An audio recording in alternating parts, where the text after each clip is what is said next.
Assalamualaikum warahmatullahi wabarakatuh. Semangat pagi Bapak Ibu sekalian. Salam jumpa kembali dengan saya Heri Irawan dari komunitas Prosumer. Kita sudah sampai ke materi ketujuh dari materi dasar prosumen. Bagaimana memulai prosumen tanpa jualan. Inti pesannya adalah gunakan, bagikan, bantu.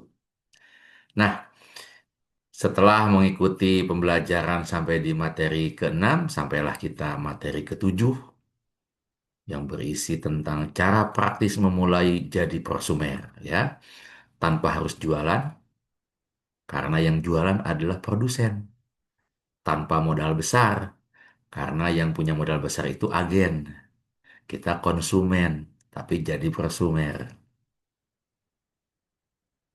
Bapak Ibu, selama ini banyak orang yang ingin tambahan penghasilan. Tapi begitu kita tawarkan sebuah konsep bisnis, mereka takut jualan. Itu masalahnya. Ya, fakta di lapangan banyak orang yang ingin punya penghasilan tambahan, tapi langsung mundur ketika mereka mendengar kata jualan.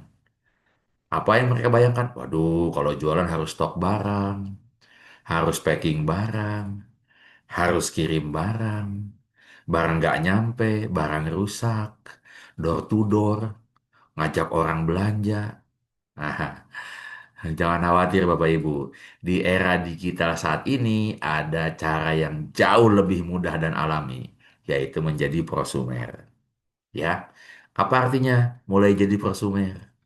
Menjadi prosumer artinya beralih dari konsumen biasa menjadi konsumen cerdas. Kenapa disebut cerdas? Karena produk yang digunakan memberi manfaat ganda. Selain untuk kebutuhan kita sehari-hari, dapat juga berpotensi memberikan penghasilan. Yang kedua, belanja dilakukan melalui jaringan sendiri antara kita sebagai konsumen dengan produsen yang bekerja sama dengan kita, bukan di toko besar biasa. Dan yang pasti Bapak Ibu, setiap transaksi yang kita lakukan atau yang terjadi di jaringan kita itu memberikan nilai ekonomi yang akan kembali ke komunitas kita sendiri. Ya, jadi prosumer itu kita tetap belanja seperti biasa, tetapi sistemnya membuat uang tidak berhenti di luar, melainkan berputar di dalam komunitas. Nah, berikut ini, Bapak Ibu, kita bisa cermati dari tabel ini tiga langkah praktis memulai jadi prosumer. Yang pertama, gunakan produk sendiri. Ketika kita nanti mendaftar dengan sebuah program prosumer tertentu, itu artinya kita sudah menjadi bagian yang tidak terpisahkan dari bisnis ini. Jadi ketika kita mengalihkan belanja ke bisnis prosumer yang kita terdaftar di dalamnya, itu artinya kita belanja di toko sendiri.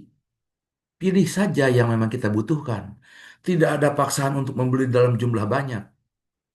Kenapa? Nanti akan jadi numpuk di rumah tidak terpakai. Banyak yang terjadi seperti itu. Dipaksa belanja sekian juta, barangnya sekian banyak. Satu paket harus dibeli. Tidak. Di konsep prosumer yang sebenarnya kita hanya membeli barang sesuai dengan kebutuhan. Sabun untuk mandi, ya kan? Kopi untuk diminum sendiri. Sudah, itu saja. Ya, tujuannya adalah kita jadi pengguna nyata sehingga ketika kita menyampaikan ceritanya itu lebih jujur karena kita rasakan sendiri. Yang kedua, ceritakan pengalaman positif. Bagikan manfaatnya ke teman atau keluarga dengan cara yang alami. Aku pakai ini loh, hasilnya bagus. Saya ada gangguan lambung, padahal saya suka banget ngopi. Tapi setelah saya ngopi dengan kopi merek ini, saya nggak ada masalah lagi dengan lambung. Bahkan tekanan darah saya juga jadi turun. Kan hanya bercerita saja, ya. Nah, orang akan lebih percaya berdasarkan pengalaman yang nyata daripada promosi melalui iklan. Ya, biasanya begitu. Yang ketiga, mengajak orang lain bergabung sebagai konsumen aktif, ya. bantu mereka juga untuk menikmati manfaatnya, ya. Nah, tujuannya adalah ketika jaringan itu tumbuh, maka aliran nilai ekonomi akan mulai kembali kepada kita. Gitu. Jadi, Bapak Ibu tidak perlu jualan sekali lagi, karena yang jualan adalah produsen. Kita cukup berbagi cerita saja.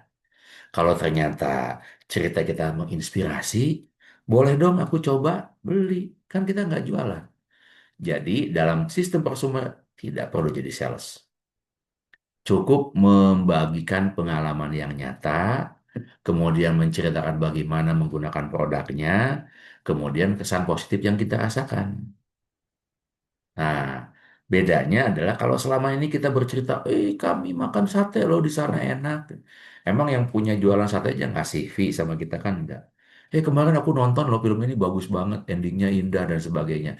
Emang produser filmnya bayar kita kan enggak?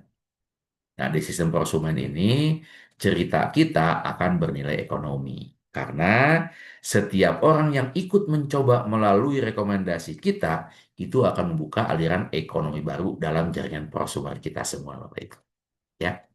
Kenapa tidak perlu modal besar? Sekali lagi, di sistem prosumer tidak mengharuskan stok produk. Buat apa? Karena kita menggunakan produk sendiri. Lakukan pembelian sesuai kebutuhan, ya. Kemudian dapatkan manfaat dan potensi bonusnya dari pembelian jaringan. Jadi tidak perlu gudang karena produsen sudah menyediakan gudang. Tidak perlu pegawai karena produsen sudah menyiapkan pegawai. Tidak perlu ikan mahal, ya, bukan ikan ya. Tidak perlu iklan yang mahal karena produsen tidak perlu membuat iklan karena kita sendiri yang terlibat dalam proses distribusi dan iklan. Kita endorse berdasarkan pengalaman. Jadi kuncinya adalah cukup komitmen kecil, rutin, tetapi konsistensi besar. Terus berulang setiap bulan. Ya. Jadi kuncinya bukan modal besar, tapi kebiasaan cerdas dan jaringan kepercayaan. Harus percaya. Kalau tidak percaya, jangan dipaksa. Berbahaya. Ya. Selanjutnya Bapak Ibu, alat bantu digital sudah disiapkan. Di antaranya adalah link pembelian pribadi. Jadi pada umumnya, perusahaan prosumer itu sudah menyediakan website, tempat kita mendaftarkan diri, tempat kita belanja sesuai dengan kebutuhan, tempat kita memantau pertumbuhan jaringan, bahkan kita bisa melihat berapa cashback bonus yang kita dapatkan. Ya, otomatis. Termasuk Bapak Ibu akan mendapatkan pelatihan edukatif dan grup pendampingan dan gratis tanpa diminta bayaran. Jika Bapak Ibu ikut dalam sebuah pelatihan kewirausahaan yang non-prosumer, itu biayanya mahal, ya.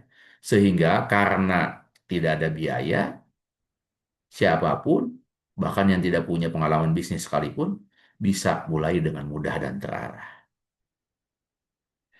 Berikutnya adalah prinsip utamanya adalah konsumsi yang memberdayakan. Jadi kita tidak diminta untuk mengubah kebiasaan belanja, belanja saja, hanya saja mengubah arah dan sistem belanjanya. Yang semula ketika kita belanja uang keluar dan berhenti, setelah kita menjadi prosumen yang aktif, ketika kita belanja, uang berputar dan kembali kepada kita. Itulah inti dari prosumer ekonomi, Bapak Ibu. Jadi, mari sama-sama kita tegaskan afirmasi ke dalam otak kita masing-masing. Prosumer itu bukan jualan, karena yang jualan adalah produsen. Tetapi soal kesadaran kita bahwa setiap rupiah yang kita belanjakan bisa ikut membangun masa depan ekonomi kita sendiri, Bapak Ibu sekalian. Jadi, mulai hari ini bukan dengan menjual, tapi dengan menggunakan dulu, kemudian kita merasa cocok, mendapatkan manfaatnya, kita berbagi pada saudara, kepada teman, tetangga, dan mulai menggerakkan ekonomi. Ketika mereka semua yang merasa eh, tertarik, kemudian bergabung di jaringan kita, Bapak Ibu sekalian. Ya, jadi demikian video kali ini. Sampai jumpa di video berikutnya. Semoga bermanfaat. Selamat pagi. Assalamualaikum warahmatullahi wabarakatuh.